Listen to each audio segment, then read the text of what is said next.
Secangkir kopi yang masih panas dan mengepul di hadapan kita menyimpan sejarah panjang yang menghubungkan masa lalu dengan masa kini. Minuman yang kini menjadi kebutuhan sehari-hari masyarakat modern ini ternyata memiliki kaitan erat dengan sejarah Islam.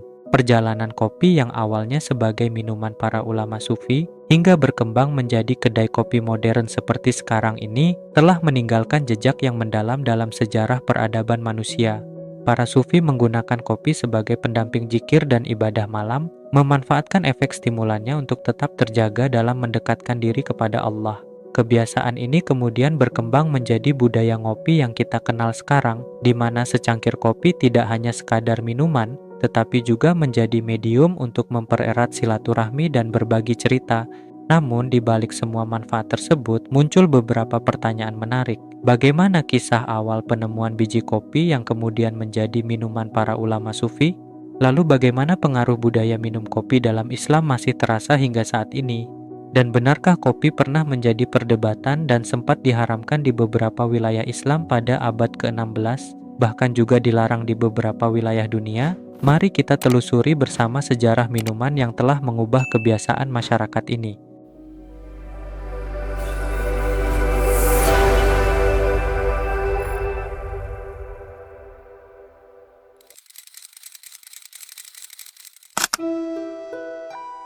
Kisah kopi bermula di dataran tinggi Ethiopia, yakni wilayah Kaffa yang hijau. Kawasan ini terletak pada ketinggian 1.500 hingga 2.800 meter di atas permukaan laut sehingga cocok untuk pertumbuhan pohon kopi liar.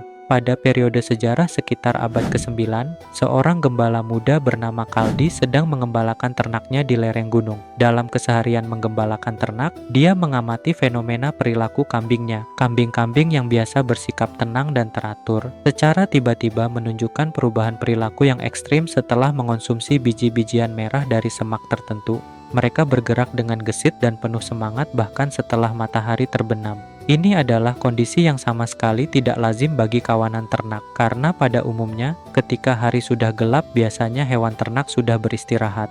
Penasaran dengan fenomena ini, Kaldi kemudian mengumpulkan biji-bijian merah tersebut dan membawanya ke biara Kristen Ortodoks terdekat. Di sana, ia menceritakan pengalamannya kepada kepala biara. Awalnya, para biarawan mencurigai biji-bijian tersebut sebagai buah terlarang dan melemparkannya ke dalam api. Keputusan ini tanpa disengaja melahirkan penemuan besar.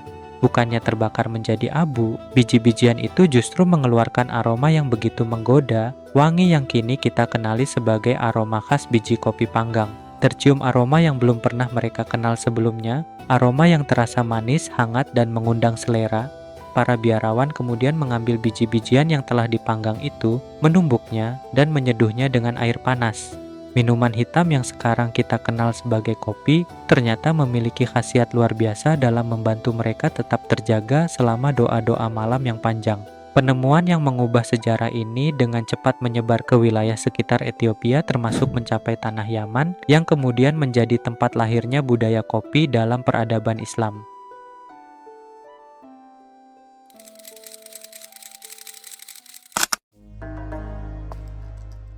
Perjalanan kopi hingga mendunia seperti sekarang bermula dari Ethiopia, di mana kopi pertama kali ditemukan, lalu dibawa oleh para sufi Yaman ke pegunungan Yaman, sebuah wilayah dengan kondisi alam yang sempurna untuk pertumbuhan kopi Arabica.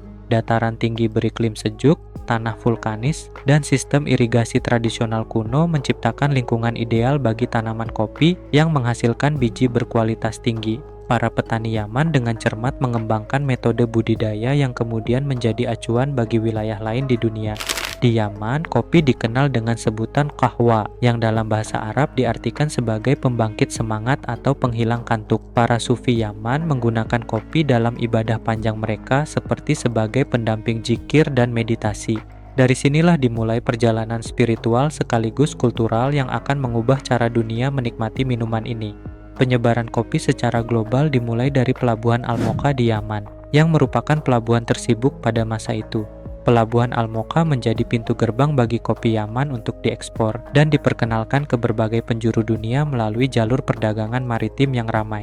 Nama kopi mocha awalnya merujuk pada kopi Arabica dengan subvarietas yang memiliki cita rasa coklat yang berasal dari area pegunungan di Yaman dan diekspor melalui pelabuhan Al-Mocha. Meski sekarang istilah ini bergeser dan lebih dikenal untuk campuran espresso, coklat, dan susu. Melalui jalur perdagangan yang sudah mapan, kopi menyebar ke kota-kota suci Mekah dan Madinah, di mana kopi kemudian menjadi minuman yang menyatukan dimensi sosial dan spiritual. Keberadaan kopi di kota-kota suci ini membuat minuman tersebut semakin dikenal oleh jamaah haji dari berbagai penjuru dunia, yang kemudian membawa pulang kebiasaan minum kopi ke negeri masing-masing. Memasuki abad ke-15, kopi mulai menyebar ke kota-kota besar Islam. Tepatnya pada tahun 1475, kedai kopi pertama didirikan di Kifahan di Konstantinopel. Namun, kedai kopi mulai mendapatkan popularitas yang signifikan pada tahun 1554, ketika dua pedagang Suriah bernama Hakem dan Syams membuka kedai kopi di Istanbul, yang menandai era baru masuknya kopi ke wilayah Ottoman. Di sini, kedai kopi menjadi institusi sosial penting yang diatur khusus oleh Sultan, dan sebagai medium untuk menampilkan pertunjukan seni dan musik.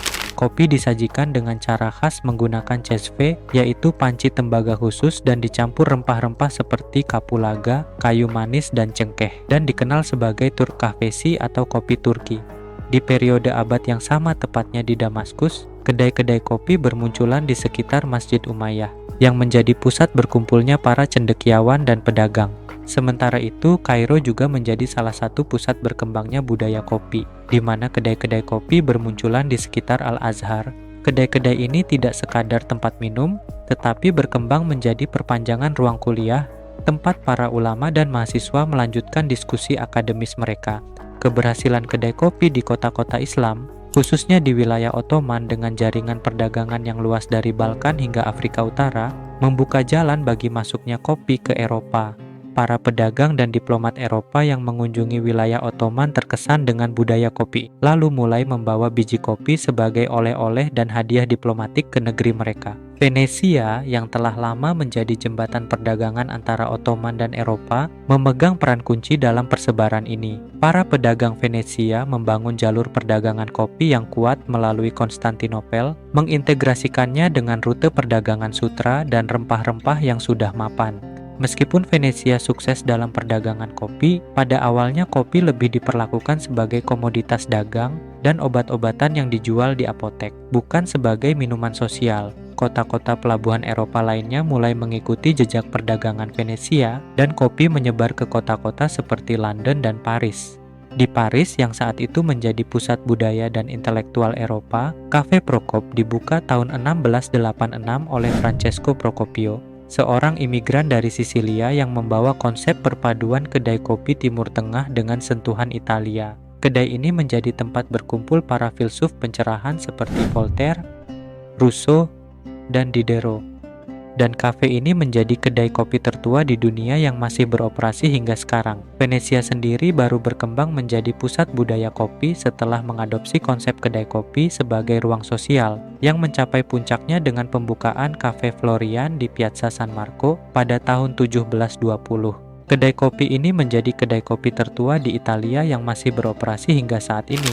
Di tengah pesatnya penyebaran ini, pada tahun 1753, ilmuwan Carolus Linnaeus mengabadikan warisan kopi dengan memberikan nama ilmiah Coffea arabica. Meski tanaman ini berasal dari Ethiopia, nama Arabica diambil untuk menghormati peran penting bangsa Arab dalam membudidayakan dan menyebarkan kopi ke seluruh dunia. Selanjutnya, era kolonial membawa transformasi besar dalam peta produksi kopi global. Di abad ke-17, Belanda dan Inggris bahkan mulai membangun rute perdagangan kopi mereka sendiri yang menandai awal era baru dalam sejarah perdagangan kopi global. Inggris melalui British East India Company atau EIC memainkan peran penting dengan mengembangkan perkebunan kopi di India, terutama di wilayah Malabar dan pegunungan Nilgiri. Mereka juga memperkenalkan budidaya kopi di Ceylon, Sri Lanka pada 1824. Sementara itu, VOC atau Perusahaan Hindia Timur Belanda juga menjadi pionir dengan membawa bibit kopi ke Pulau Jawa pada awal abad ke-18. Sistem tanam paksa diterapkan untuk memaksimalkan produksi kopi di Jawa, terutama di daerah Priangan yang menghasilkan kopi Arabica berkualitas tinggi. Belanda juga mengembangkan perkebunan kopi di Suriname. Sementara itu, Prancis membawa kopi ke koloni mereka di Martinique dan Haiti, menjadikan Haiti sebagai produsen kopi terbesar pada masanya. Dan juga Portugis mengembangkan perkebunan kopi di Brasil yang kemudian berkembang pesat, hingga menjadi produsen kopi terbesar dunia pada tahun 1820-an. Perkembangan ini menciptakan jaringan perdagangan kopi global yang dampaknya masih terasa hingga sekarang, dengan negara-negara bekas koloni tetap menjadi produsen utama kopi dunia, khususnya Brazil yang berkembang menjadi produsen kopi terbesar dunia, dan statusnya masih dipertahankan hingga saat ini.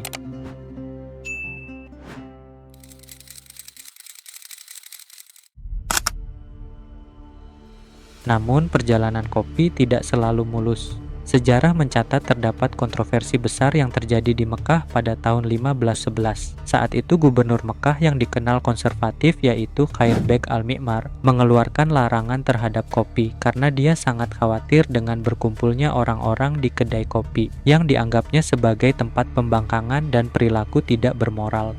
Ia bahkan mengumpulkan Dewan Ulama untuk memeriksa legalitas kopi dalam Islam. Di bawah pengaruhnya, Dewan Ulama mengeluarkan fatwa yang menyatakan kopi sebagai minuman haram.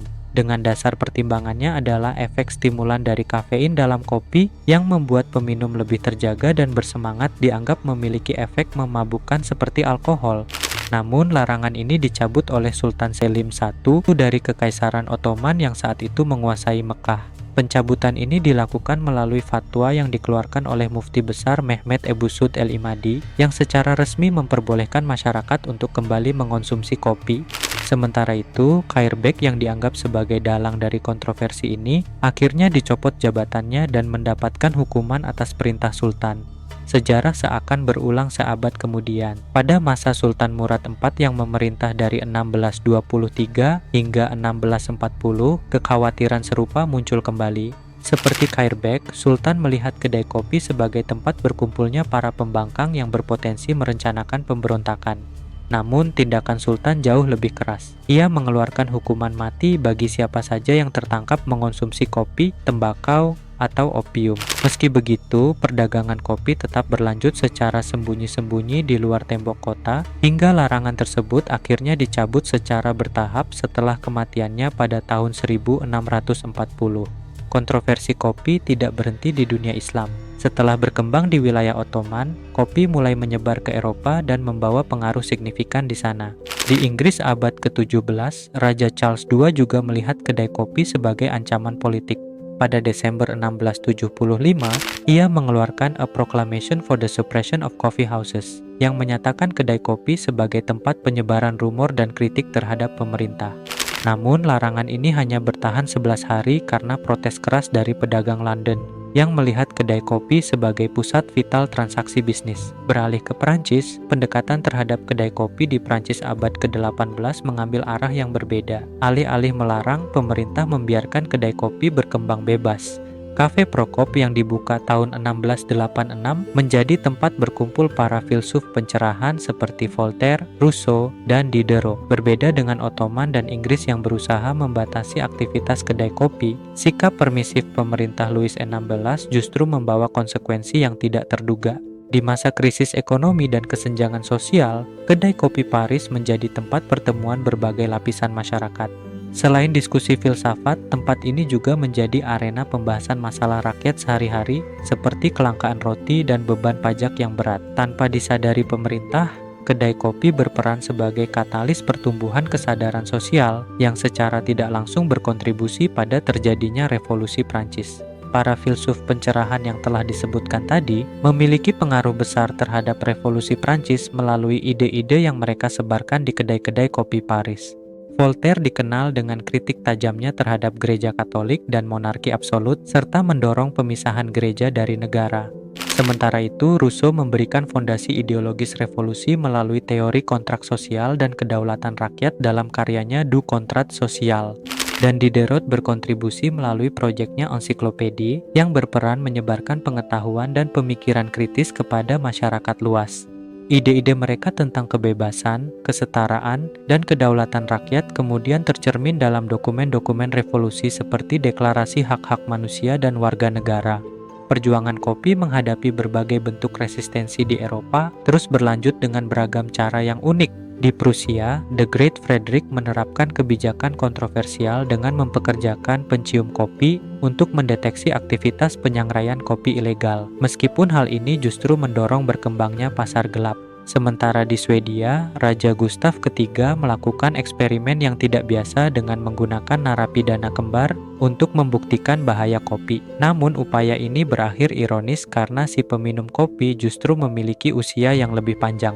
Namun demikian, gelombang industrialisasi pada abad ke-19 justru semakin memperkuat posisi kopi dalam masyarakat. Kopi menjadi minuman pilihan para pekerja pabrik yang membutuhkan asupan kafein untuk tetap terjaga selama jam kerja yang panjang. Revolusi industri juga membawa kemajuan teknologi dalam proses produksi dan distribusi kopi, seperti penemuan mesin espresso dan teknik pengemasan vakum yang memungkinkan kopi dapat disimpan lebih lama. Di Amerika Serikat, konsumsi kopi mencapai puncaknya setelah Boston Tea Party tahun 1773. Peristiwa bersejarahnya adalah saat para aktivis revolusioner membuang muatan teh Inggris ke laut sebagai aksi protes. Peristiwa ini dipicu oleh kebijakan Tea Act yang memberikan monopoli perdagangan teh kepada AIC milik Inggris, yang memaksa koloni Amerika untuk membeli teh dengan harga tinggi dan membayar pajak tanpa perwakilan dalam parlemen Inggris. Aksi pembuangan teh ini menjadi simbol penolakan terhadap dominasi Inggris, dan sejak saat itu minum teh dianggap sebagai bentuk loyalitas kepada penjajah. Setelah peristiwa tersebut, banyak warga koloni Amerika beralih ke kopi sebagai bentuk patriotisme dan penolakan terhadap dominasi Inggris. John Adams bahkan menyebut kopi sebagai minuman yang lebih patriotik dibandingkan teh.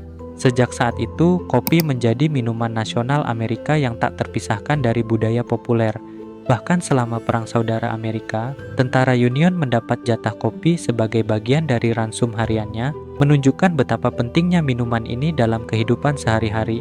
Memasuki abad ke-20, kopi telah sepenuhnya mengakar dalam budaya global. Dari warung kopi tradisional di Timur Tengah hingga kedai kopi modern di kota-kota besar, minuman ini telah membuktikan daya tahannya menghadapi berbagai bentuk larangan dan kontroversi sepanjang sejarah. Kopi tidak hanya bertahan sebagai minuman, tetapi telah berkembang menjadi medium yang menyatukan berbagai budaya dan lapisan masyarakat dalam dialog dan interaksi sosial.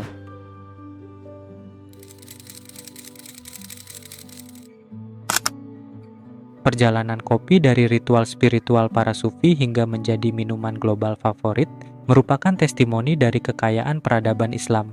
Lebih dari sekadar minuman, kopi telah menjadi medium yang mempertemukan berbagai budaya, menjembatani perbedaan, dan menciptakan ruang-ruang dialog yang produktif.